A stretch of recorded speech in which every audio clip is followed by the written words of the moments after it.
Joining us now, former director of the Cybersecurity and Infrastructure Security Agency, Chris Krebs, who was fired from the Homeland Security Department after rejecting President Trump's false claims of widespread voter fraud. Director, it's very good to have you on the show. Thank you so much for being with us. We've got an awful lot to talk to you about. I'm curious what you're thinking about the story, what your reaction is to the story from last night. The Washington Post broke around 10 o'clock.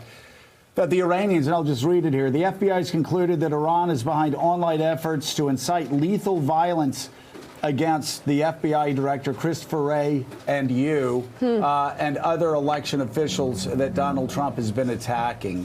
Were you made aware of that by the FBI? What's your reaction? So, yeah, we're aware that the investigation is ongoing. Saw that story break last night, had talked to some of the others that were on that list that they also were aware of the investigation. But I think to your bigger point, this is crazy that we're getting these foreign powers, these foreign adversaries that are taking advantage of the threats and the disinformation that's already spreading here in the U.S. and just amplifying it. You know, we've seen the Russians do this in the past, but this is something quite different where you actually have incitement of threats of violence against public servants. I've been hearing about you for some time. My good friend of mine, David Stafford, is supervisor of election in Escambia County, Florida, and I kept calling David, going, David, what the hell is going on? When are we going to protect ourselves? He said, Joe,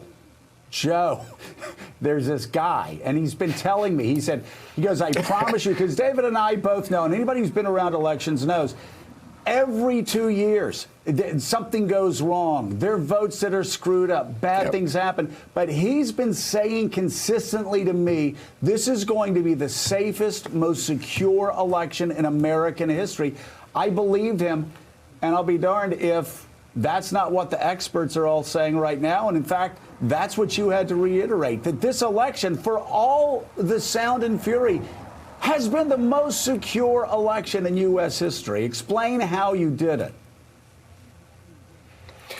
Well, we had the advantage of 4 years of work with great partners like David Stafford down in Florida, but also all 50 states across the country, working also with the intelligence community, the FBI, the Department of Defense. So we had 4 years to plan, to prepare, to secure, to exercise, to equip, all that good preparation work that then led into the 2020 election. So when we talk about how this was the most secure election ever, it's not based on 1 week or 2 weeks in the run-up to November 3rd.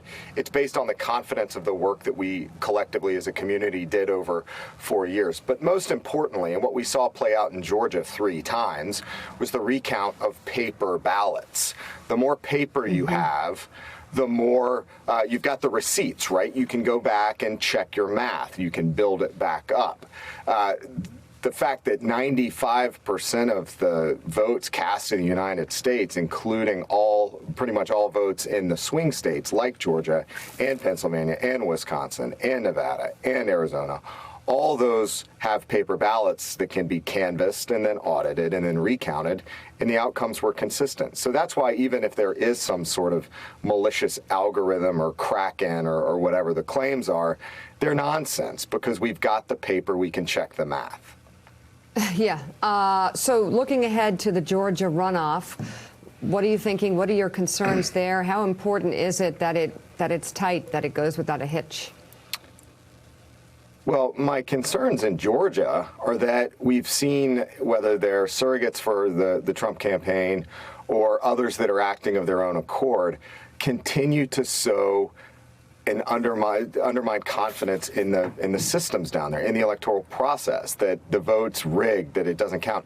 It's nonsense. Again, it's just a continuation of the last several weeks or months, really.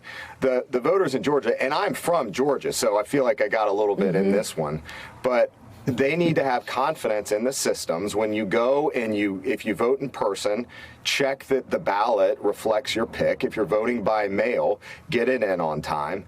But to be intimidated into not voting because of, again, these specious claims it's just not democratic. Thanks for checking out MSNBC on YouTube, and make sure you subscribe to stay up to date on the day's biggest stories. And you can click on any of the videos around us to watch more from Morning Joe and MSNBC. Thanks so much for watching.